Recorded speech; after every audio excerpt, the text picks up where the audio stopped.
اللہ تعالی نے اس آیت کریمہ میں اپنے ذکر کا امر فرمایا ہے، حکم فرمایا ہے، اور یوں ارشاد فرمایا تم میرا ذکر کرو میں تمہارا ذکر کروں گا، تم مجھے یاد کرو میں تمہیں یاد کروں گا۔ اللہ تعالی کی بارگاہ میں اگر اپنا ہم تذکرہ چاہتے ہیں تو اللہ تعالی کی یاد میں اور اللہ تعالی کے ذکر میں ہم کو لگنا ہوگا۔ بندے جو اللہ تعالی کا ذکر کرتے ہیں، اللہ کی یاد کی مجلس قائم ہوتی ہے، اللہ تعالیٰ کا تذکرہ ہوتا ہے، ان کے انعامات کا تذکرہ ہوتا ہے، ان کی بڑائی کا تذکرہ ہوتا ہے، ان کے احسانات کا تذکرہ ہوتا ہے، ان کی عظمت و جلال کا تذکرہ ہوتا ہے، تو فرشتوں کی جماعت جو ذکر والوں کو تلاش کرتی رہتی ہے، ذکر کی مجلسوں والی کو تلاش کرتی رہتی ہے، وہ ایسے لوگ جو ہے فرشتے زمین سے آسمان تک تانتا لگا لیتے ہیں۔ بہت سی چیزیں ایسی ہیں جن کا وجود ہے حقیقت میں اور ہمیں نظر نہیں آتا۔ کسی چیز کے وجود کے لیے نظر آنا ضروری نہیں ہے۔ ہوا موجود ہے لیکن ہوا کا نظر آنا ضروری ہے۔ کیا ہوا کو ہم میں سے آپ نے کسی نے دیکھا ہے؟ درختوں کی حرکت کو دیکھ کر کے یا اور دوسرے انداز سے یہ پتہ لگا لیتے ہیں کہ ہوا چل رہی ہے، کم چل رہی، زیادہ چل رہی ہے۔ ہوا تو ہر وقت رہتی ہے۔ تو کسی چیز کے وجود کے لیے نظر آنا ضروری نہیں ہے۔ حدیث پاک میں آتا ہے جب کوئی قوم اللہ تعالیٰ کا ذکر کرتی ہے تو فرشتے اس کو گھیر لیتے ہیں اور اللہ تعالیٰ کے یہاں جو ہے ان کا تذکرہ ہوتا ہے۔ اللہ تعالیٰ کے پاس جو فرشتے ہیں، مقرب فرشتے ہیں، بڑے درجے کے فرشتے ہیں، ان میں اللہ تعالیٰ ان کا تذکرہ کرتے ہیں۔ کیا بات ہے! حضرت آدم علیہ نبینا علیہ السلام کے خلافت کے سلسلے میں جب پہلے تذکرہ چل رہا تھا کہ ہم کسی کو اپنا خلیفہ زمین بنانے والے ہیں، تو فرشتوں نے کہا تھا کہ کیا آپ ایسوں کو خلیفہ بنائیں گے، زمین کا جانشین بنائیں گے جو زمین میں فساد پھیلائے گا، خونریزیاں کرے گا؟ ہم آپ کی تسبیح تقدیس کرتے ہیں، آپ کی پاکی بیان کرتے ہیں، آپ کا تقدس بیان کرتے ہیں۔ کیا مطلب کہ کسی کو پیدا کرنے کی کیا ضرورت ہے؟ تسبیح تقدیس کے واسطے تو ہم ہی ہیں، لیکن فرشتوں کے سوچ کی کمی تھی۔ فرشتوں کو یہ نہیں کہنا چاہیے تھا، اب فرشتوں نے کیوں کہا اس کو وہ جانتے ہیں۔ اللہ تعالی نے جواب دیا انی اعلم ما لا تعلمون، میں وہ باتیں جانتا ہوں جن کو تم نہیں جانتے ہو، یعنی تمہیں پتہ نہیں ہے، میں جانتا ہوں کیا حکمت ہے، کیا مصلحت ہے، میں نے طے کر رکھا ہے۔ تو اللہ تعالیٰ دکھاتے ہیں کہ تم کہتے تھے زمین میں فساد مچائیں گے، خونریزیاں کریں گے، دیکھو میرے بندے بیٹھ کر کے اللہ میرا ذکر کر رہے ہیں، میرا تذکرہ کر رہے ہیں، میری یاد کر رہے ہیں۔ تو اگر اللہ کی بارگاہ میں تذکرہ چاہتے ہیں تو ہم اللہ تعالیٰ کے ذکر میں لگیں۔ اگر کسی بڑے درجے کے والے کے ہاں دنیا کے لحاظ سے ہو، دین کے لحاظ سے ہو، عمل کے لحاظ سے، اخلاق کے لحاظ سے، لوگوں میں اعزاز کے لحاظ سے جو اس کا ہمارا تذکرہ ہو جاتا ہے اور کوئی آ کے بتا دیتا ہے صاحب فلاں صاحب آپ کا تذکرہ کر رہے تھے، ہمارا جی خوش ہو جاتا، اچھا مجھے اتنے بڑے آدمی ہو کر کے، اتنے بزرگ ہو کر کے، اتنے ولی ہو کر کے مجھے یاد رکھتے ہیں، مجھے کون جانتا ہے، لیکن عجیب حال ہے، وہ مجھے یاد کرتے ہیں، اس سے خوشی ہوتی ہے اور لگاؤ بڑھتا ہے۔ تو اللہ تعالیٰ کے یہاں ہمارا تذکرہ ہوتا ہے تو اللہ تعالیٰ کا ہم کتنے محبوب ہیں اور کتنے پیارے ہیں، اور ہمیں اللہ تعالیٰ کی محبت میں کتنا زیادہ جو ہے آگے بڑھنا چاہیے۔ اس واسطے اللہ تعالیٰ نے ارشاد فرمایا، تم مجھے یاد کرو، میں تمہیں یاد کروں گا۔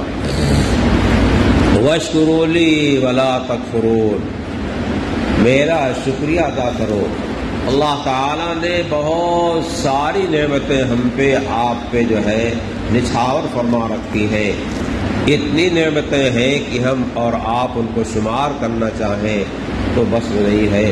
وَإِن تَعُدُّوا نِعْمَةَ اللَّهِ لَا تُحْصُوهَا، اللہ تعالیٰ کی نعمتوں کو شمار کرنا چاہو تو تمہارے بس کی بات نہیں، تم شمار نہیں کر پاؤ گے۔ کسی ایک نعمت کا شکریہ، ہماری آنکھ میں جو اللہ تعالیٰ نے دیکھنے کی قوت دیا ہے، روشنی دیا ہے، اس کا شکریہ ادا کرنا چاہیں تو نہیں کر سکتے، نہیں ادا کر سکتے، اس واسطے کہ وہ روشنی ہمیشہ باقی رہ ہے، جب سے پیدا ہوئی ہے تب سے آج تک چلی آ رہی ہے، اور اگر اللہ تعالیٰ چھین لے تو جس کی آنکھ چلی گئی اس کا سب کچھ چلا گیا۔ لیکن قدر نہیں ہے، قدر نعمت بعد رفتن، جب نعمت چھن جاتی ہے، چلی جاتی ہے، تب کیا ہوتا ہے، تب قدر ہوتی ہے، لیکن اب قدر کرنے سے کوئی فائدہ اور نفع نہیں ہے۔ تو اللہ تعالیٰ نے ہمیں صحت دیا ہے، قوت دیا ہے، توانائی دیا ہے اور عمل کا موقع دیا ہے۔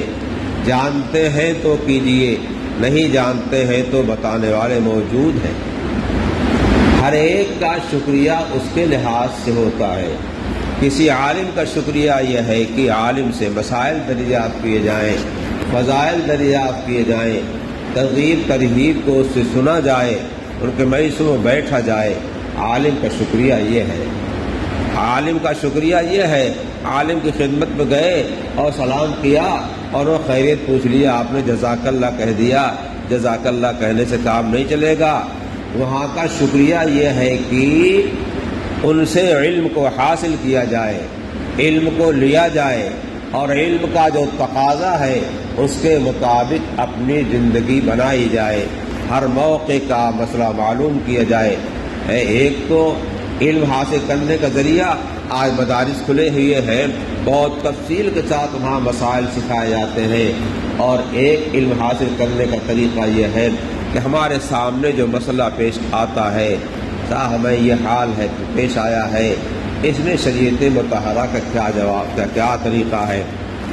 یا بیٹھے اور کسی عالم کے پاس اور پوچھا، حضرت ذرا کھانے کی کچھ سنتیں بتا دیجئے، پینے کی کچھ سنتیں بتا دیجئے، گھر میں رہنے کا طریقہ ہم کو بتا دیجئے، بیوی کے پاس رہنے کا طریقہ بتا دیجئے، بیوی پوچھے صاحب شوہر کے پاس رہنے کا طریقہ بتا دیجئے، باپ کے ساتھ کیا برتاؤ کریں، ماں کے ساتھ کیا برتاؤ کریں، بھائی کے ساتھ کیا برتاؤ کریں، چچا کا کیا درجہ ہے، ماموں کا کیا درجہ ہے، خالہ کا کیا درجہ ہے، عزیز قریب کا کیا مقام ہے، اور انسانوں کا کیا مقام ہے، ان کے ساتھ کیسے ہمیں رہنا چاہیے۔ ہم فارغ نہیں ہیں، ہم کسی وقت بھی فارغ نہیں ہیں، ہر دم ہمارے سامنے حالات ہیں، ان حالات میں شریعت کیا چاہتی ہے بتاتی ہے، اس کو معلوم کر کے اس سے جو ہے اس کے مطابق عمل کیا جائے۔ جیسے رات بتایا گیا، پہلی ملاقات کسی جیسی ہی ہوتی ہے، ملاقات کا پہلا کام کیا ہے، السلام علیکم ورحمۃ اللہ، سلام کرنا۔ اور اگر کوئی اس کے پہلے سلام کے پہلے کوئی گفتگو کرتا ہے تو شریعت کا قاعدہ یہ ہے کہ جواب مت دو، کیوں؟ اس نے اسلامی طریقے سے تمہاری ملاقات نہیں کیا، رسول اللہ نے جو طریقہ بتایا تھا اس اسلامی طریقے کو اس نے ٹھکرا دیا ہے، ایسا آدمی بات کرنے کے لائق نہیں ہے۔ پہلے اسلامی طریقے پہ آؤ، سلام کرو، اس کے بعد بات کرنا۔ مگر ہمارے یہاں تو سلام خاص لوگوں سے کیا جاتا ہے، اور گھر میں جا کوئی سلام کرے، اپنی بیوی کو سلام کرے، اپنی بیوی کو سلامتی کی دعا دے، یہ تو بہت نیچا کام سمجھا جاتا ہے۔ اچھا بیوی کو بھی سلام کریں، بچوں کو بھی سلام کریں، سرکار دو صلی اللہ علیہ وسلم کی سنتیں دیکھیے، بڑوں کو بڑے عمر میں تھے ان کو سلام کرتے تھے، درجے میں کوئی آپ سے بڑا نہیں تھا، برابر والوں کو سلام کرتے تھے، کوئی آپ کو کا برابر نہیں تھا، لیکن آپ عمر کے لحاظ سے ہیں، ان سے سلام کر رہے ہیں، چھوٹوں سے سلام کر رہے ہیں۔ ہمارے ہاں چھوٹوں کو دعائیں دینے کا تو رواج ہے، لیکن سلام اور سلام کا جواب دینے کے ساتھ سلام کرنے کا رواج نہیں ہے۔ یہ سمجھتے چھوٹا بڑے کو سلام کرے، بڑا چھوٹے کو نہیں سلام کرے گا، یہ غلط تصور ہے۔ ہمارے ہاں خطوط نویسی جو کتابیں لکھی گئی ہیں، جب بڑوں کے خطوط لکھے جاتے ہیں تو اس میں السلام علیکم لکھا گیا ہے، اور جب چھوٹوں خطوط لکھے جا رہے ہیں عزیزاً سلموا دعائیں، سلام کا نام نہیں ہے۔ نبی کریم صلی اللہ تعالی وسلم نے جتنے خطوط لکھے ہیں، بہت کافی خطوط آپ نے لکھے ہیں، ان تمام خطوط میں کیا لکھا ہے؟ سلام لکھا ہے، سلام لکھا ہے۔ تو سلام، آپ تو بڑے ہیں، آپ تو بڑے ہیں، کوئی دعائیت جملہ لکھ دیتے نہیں، پہلا کام جو ہے وہ سلام ہے، اس لیے سلام کرنا چاہیے۔ بہرحال باپ کا شکریہ یہ ہے کہ باپ اللہ تعالیٰ نے دیا ہے، باپ کی نگرانی میں، باپ کی تربیت میں، باپ کی مان کر کے جو ہے اپنی زندگی صحیح بنا لو۔ باپ ایک قدم تمہارا جو ہے وہ غلط اٹھانا برداشت نہیں کر سکتا ہے۔ ماں کا ادب کیا ہے؟ ماں کے ذریعے سے سلیقہ سیکھ لو، بچیاں سلیقہ سیکھیں، بچے سلیقہ سیکھیں۔ چچا ہے، چچا کا درجہ کیا ہے؟ عم الرجل سن ابی، حدیث پاک میں آتا ہے چچا باپ کی طرح ہوتا ہے، چچا باپ کا مثل ہے، باپ جیسا ہوتا ہے۔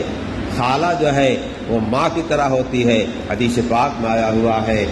تو اس طریقے سے جیسے ماں کا لحاظ کرتے ہیں ویسے خالہ کا لحاظ کیجیے، اور جیسے خالہ کا لحاظ کرتے ہیں وہ ماں کی بہن ہے، ویسے پھوپھی کا لحاظ کیجیے، وہ باپ کی بہن ہے اور ماں کے درجے میں ہے۔ جیسے خالہ ماں کے درجے میں ہے ویسے پھوپھی بھی کیا ہے؟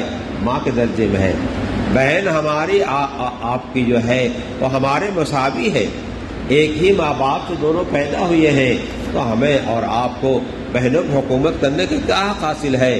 جاتے ہیں بہنوں پہ خفا ہو جاتے ہیں، ناراض ہو جاتے ہیں، زبان پہ جو آتا ہے اس کو کہہ دیتے ہیں، کیا حاصل ہے؟ وہ ہماری اور آپ کی خدمت کرتی ہے، ہمارے اور آپ کے واسطے بہت کچھ تیار کرتی ہے، اور ہم جوش دلاتے ہیں۔ شفقت و مرحمت کا غلبہ ہونا چاہیے۔ نبی کریم صلی اللہ تعالی علیہ وسلم کی جو صفت بیان کی گئی ہے، بالمؤمنین رؤوف رحیم، بڑے نرم ہیں، بڑے مہربان ہیں، بڑے نرم ہیں، بڑے مہربان ہیں، غصے سے کام نہیں چلتا۔ نبی کریم صلی اللہ علیہ وسلم سے ایک صحابی نے عرض کیا، یا رسول اللہ اور سری کچھ نصیحت خاص بیان فرما دیجئے، تو خاص نصیحت فرما دیجئے۔ تو فرمایا لا تغضب، غصہ نہ ہوا کرو۔ پھر وہی درخواست کیا، پھر فرمایا غصہ نہ ہوا کرو، پھر وہی درخواست دیا، فرمایا غصہ نہ ہوا کرو۔ بہرحال لیکن ہمارا مزاج ہے جہاں چاہتے غصہ ہو جاتے ہیں، غصے سے بہت سارا کام خراب ہو جاتا ہے۔ غصے میں آ کر کے ایک جملہ نکال دیا، میاں بیوی کی زندگی بھر کی رفاقت کا کیا ہوا؟ جنازہ نکل گیا، مسئلہ ختم ہو گیا، ہے نا۔ غصے میں کسی کو پٹائی کر دیا، اس کے کان پہ مار دیا، کان کا پردہ پھٹ گیا، چہرے پہ مار دیا، آنکھ لگ گئی، آنکھ چلی گئی، یہ کیا ہے؟ چہرے پہ مارنا یہ بھی منع ہے نا۔ یہ اعضاء رئیسہ جو ہے وہ یہاں ہے، تو اس کی وجہ سے اس کا بہت لحاظ کیا گیا ہے۔ بہرحال جو نعمتیں اللہ تعالی نے دیا ہے اس کا شکریہ اس کے مطابق استعمال کرنا ہے۔ آنکھ کا شکریہ یہ ہے کہ آنکھ کو صحیح جگہ استعمال کیا جائے، قرآن دیکھ کے پڑھیے، تلاوت کیجیے، حدیثیں پڑھیے، مسائل دیکھیے، اور اپنی ماں کو، باپ کو، چچا کو، پھوپھی کو، خالہ کو، بھائی کو محبت کی نگاہ سے دیکھیے، لوگوں کو محبت کی نگاہ سے دیکھیے، محبت کو برتاؤ کیجیے، اور آنکھ کے ذریعے سے جو ہے گناہ کا کام مت کیجیے، اجنبیات پہ نگاہ نہ ڈالیے۔ بہت سے لوگ شکایت کرتے ہیں کہ ذکر نہیں ہو پاتا ہے، جو ذکر کرتے تھے چھوٹ گیا، نماز میں لذت نہیں ملتی، قرآن پاک کی تلاوت میں مزہ نہیں آتا ہے، اور جی ہی نہیں چاہتا قرآن پاک کی تلاوت کرنے کا۔ تو ان کو جواب دے دیا جاتا ہے کہ آپ اپنی آنکھ کی اصلاح کیجیے، آپ اپنی آنکھ کی اصلاح کیجیے۔ تو گناہ کے ذریعے سے حافظے میں کمزوری آتی ہے، گناہ کے ذریعے سے جو ہے نیکیوں سے دوری ہوتی ہے، طبیعت میں جو بشاشت آنی چاہیے بشاشت نہیں آتی ہے، بلکہ آدمی کا دل سرد ہو جاتا ہے، حوصلہ پست ہو جاتا ہے، اور اس میں آنکھ کو بہت زیادہ دخل ہے۔ اور یہ گناہ ہے اس کے در شہر شما نیز کنند، یہ گناہ ایسا جو ہر جگہ ہوتا، ہر ایک کر رہا ہے، بوڑھا بھی کر رہا ہے، جوان بھی کر رہا ہے، لیکن ایسا نہیں ہونا چاہیے۔ اپنی آنکھ کی حفاظت کیجیے۔ زبان کا شکریہ یہ ہے کہ زبان کو جس کام کے واسطے بنایا گیا ہے اس سے نفع حاصل کیجیے، تلاوت کیجیے، ماں باپ سے باتیں کیجیے، اپنی ضروریات لوگوں سے بیان کیجیے۔ آپ کے بدن میں تکلیف ہے، ڈاکٹر کے ہاں آپ گئے ہیں تو ڈاکٹر کو بتائیے کیا کیا تکلیف ہے، ایک اچھی بات ہے۔ اور ڈاکٹر پوچھا کہ بتا ہی لے رہے ہیں تو پھر تھوڑا علاج ہوگا۔ اسی طریقے سے زبان کو وعظ میں، تقریر میں، نصیحت میں، بڑوں کو کے احترام میں استعمال کیجیے، چھوٹوں کے ساتھ شفقت کرنے میں اور محبت کے الفاظ بولنے میں استعمال کیجیے۔ کان کو قرآن کے سننے میں استعمال کیجیے، ماں باپ کی بات کو سننے میں استعمال کیجیے، اور کان کو گناہوں میں استعمال نہ کیجیے، گانا نہ سنیے، یہ کان ہمارا نہیں ہے۔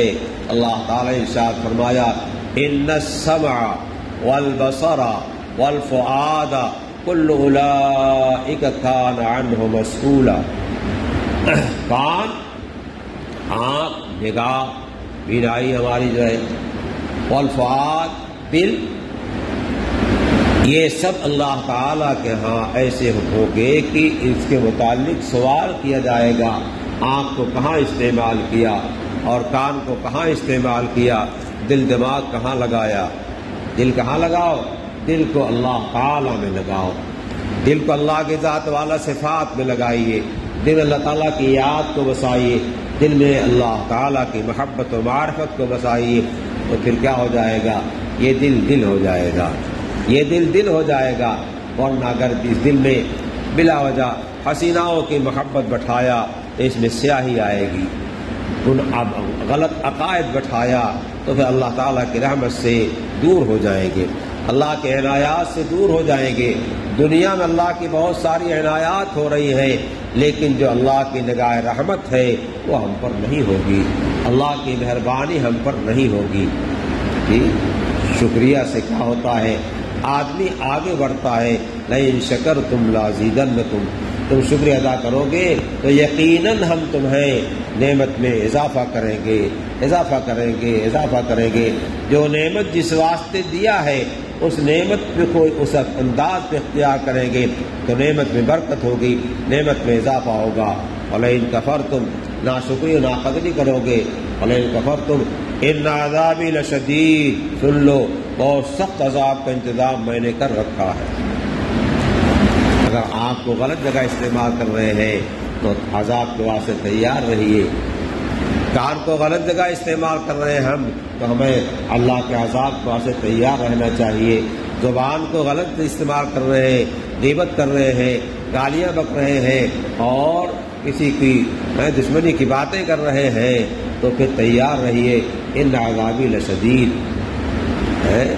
اور حدیث پاک میں ایک اور ادب بیان کیا گیا، من لم یشکر الناس لم یشکر اللہ۔ اس دنیا کے اندر ایک آدمی اپنے باپ کی قدر کرتا ہے تو اللہ کی قدر کرے گا، ماں کی قدر پہچانتا ہے اللہ کی قدر کرے گا۔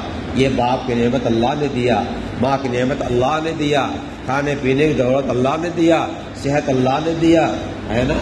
اب یہ جو لوگوں کو پہچانے گا، ان لوگوں کو پہچانتے پہچانتے جو ہے اللہ تعالیٰ تک پہنچ جائے گا اور اللہ کے ہاں مقام حاصل کر لے گا۔ شکر سوئے شہر سعادت برد، شکر جو ہے سعادت کی طرف لے جاتا ہے، سعادت کا راستہ دکھاتا ہے۔ ہر کے کنو شکر زیادت برد، جو آدمی اللہ کا شکریہ ادا کرتا ہے اللہ تعالیٰ اس کو جو ہے اضعاف و مضاعفہ جو ہے عطا فرماتے ہیں۔ اپنی زندگی کی قدر کیجیے، ایک نیکی پر اللہ تعالیٰ کم سے کم 10 گنا دیتا ہے۔ حدیث پاک میں آتا ہے کل عمل ابن آدم یضاعف الحسنۃ بعشر امثالها الی 700 ضعف، انسان کا ہر عمل جو ہے کم سے کم 10 گنا دیا جاتا ہے اس کا ثواب۔ ایک نیکی کریں گے 10 ثواب 10 نیکی کے برابر ثواب ملے گا، اور 700 گنے تک جو ہے اس حدیث پاک میں بیان کیا گیا ہے۔ بخاری کی دوسری روایت میں اس کے آگے بیان کیا گیا ہے، قرآن میں بیان کیا ہے واللہ یضاعف لمن یشاء، یعنی 700 سے آگے جس کو چاہتا ہے اضعافا مضاعفہ عطا فرماتا ہے۔ ہم نے ایک نماز پڑھی، ایک نماز اخلاص کے ساتھ پڑھی، اللہ تعالیٰ 10 نماز کا ثواب دیں گے۔ ہم نے نماز جو ہے مسجد پڑھی، جو نماز گھر میں پڑھتے مسجد میں آ کے پڑھ رہے ہیں اس پہ 25 گنا مل رہا ہے، کسی کو 27 گنا مل رہا ہے۔ اپنی نیتوں کے اعتبار سے جیسی نیت ہوگی ایسی برکت ہوگی۔ اپنے کاموں کو، کھانے کو، پینے کو، کسی کام کو شروع کرنے کو بسم اللہ الرحمن الرحیم کے ذکر سے شروع کرنا چاہیے اور یاد کرنا چاہیے۔ کھانا عورتیں پکاتی ہیں اور نکالتی ہیں، ان تمام میں بسم اللہ کا اہتمام کرنا چاہیے۔ نبی کریم صلی اللہ علیہ وسلم کھانا کھا رہے ہیں صحابہ کرام کے ساتھ، کھانے میں خوب برکت ہو رہی ہے، اور ایک شخص آیا، اس نے ہاتھ ڈالا اور 2 لقمے صاف کر گیا۔ تو لوگوں نے کہا حضرت اب تک بہت برکت تھی، یہ کیا ہو گیا؟ کہا ہم نے بسم اللہ کر کے شروع کیا تھا، اللہ برکت دے رہا تھا، اور جب یہ آیا اس نے بے بسم اللہ کے جو ہے کھانا شروع کر دیا تو اللہ نے برکت اٹھا لیا۔ ایک صحابی کھانا کھا رہے تھے، کھانا کھاتے کھاتے جو ہے ایک لقمہ رہ گیا تو پھر بسم اللہ پڑھ لیا، تو شیطان نے جو کھایا تھا سب طے کر دیا۔ تو بسم اللہ جو کریں گے تو شیطان کا تسلط نہیں ہوگا، شیطان کا تسلط نہیں ہوگا۔ بیت الخلا جاتے ہیں، وہاں کیا ہے ان هذه الحشوش محتضرۃ، یہ جو حشوش کہتے ہیں بیت الخلا کو، یہاں شیطان آتا ہے، وہاں وہ رہتے ہیں، گندی جگہوں سے ان کو مناسبت ہے، فرماتے ہیں تو وہاں جانے پہ کیا ہونا چاہیے؟ بسم اللہ پڑھ لینا چاہیے، اور جب بسم اللہ کر دیں گے تو شیطان کو قابو نہیں ملے گا۔ بسم اللہ کر کھائیں گے تو شیطان کو قابو نہیں ملے گا۔ حدیث پاک میں آتا ہے جو شخص بسم اللہ چاہتا ہے کہ بسم اللہ الرحمن الرحیم پڑھ کر کے اپنے گھر کا دروازہ بند کر دو غروب آفتاب سے پہلے، اور بسم اللہ کے سب لوگ کھائیں، تو شیطان کہتا ہے لا مبیت ولا طعام، یہاں سے پھوٹ لو، یہاں نہ کھانے کو ملے گا نہ رہنے کو ملے گا۔ لیکن ہم غافل ہیں، اللہ نے قرآن حکم دیا لا تکن من الغافلین، ذکر کا مقابل کیا غفلت ہے۔ ہمیں ہر وقت جو ہے اپنے دھیان کے اندر اللہ کی ذات والا صفات رکھنا چاہیے، استحضار ہونا چاہیے۔ جب اللہ تعالیٰ کی ذات ہمارے دل میں، ہمارے دماغ میں ہر دم حاضر رہے گی تو ہم اعضاء و جوارح کے گناہ سے بچ جائیں گے، اور جس نعمت کو اللہ تعالیٰ نے جس جگہ استعمال کے واسطے ارشاد فرمایا ہے وہیں استعمال کریں گے، حضور جو طریقہ بتایا ہے اسی طریقے سے رہیں گے، تو پھر ہم ذاکر ہیں۔ اور اگر گناہ کا نمبر آئے گا اللہ یاد آئے گا، آنکھ کو بچا لے گا، کان کو بچا لے گا، زبان کو بچا لے گا، ہاتھ پیر کو بچا لے گا۔ ہمارا اللہ ہم کو دیکھ رہا ہے، ہمارا اللہ ہم کو دیکھ رہا ہے۔ بات دیکھتا ہے تو شائستہ ہو جاتا ہے، استاد دیکھتا تو شائستہ ہو جاتا ہے۔ بہرحال اپنے باپ کی قدر کریں، استاد کی قدر کریں، شیخ کی قدر کریں، بڑے بوڑھوں کی قدر کریں، اپنے محسنین کی قدر کریں، جو نعمت اللہ تعالیٰ نے دیا ہے، صحت کی، قوت کی، ان سب کی قدر کر کے اپنے آخرت کو سنوار لیں۔ یہ دنیا ختم ہونے والی ہے، یہ ذل زائل ہے، ختم ہونے والا سایہ ہے، اور اصل جو ہے والآخرۃ خیر وابقیٰ، آخرت باقی رہے گی، اور آخرت دنیا سے بدرجہ بہتر ہے۔ اس واسطے آخرت کی فکر کریں۔ اللہ تعالیٰ توفیق سے نوازے۔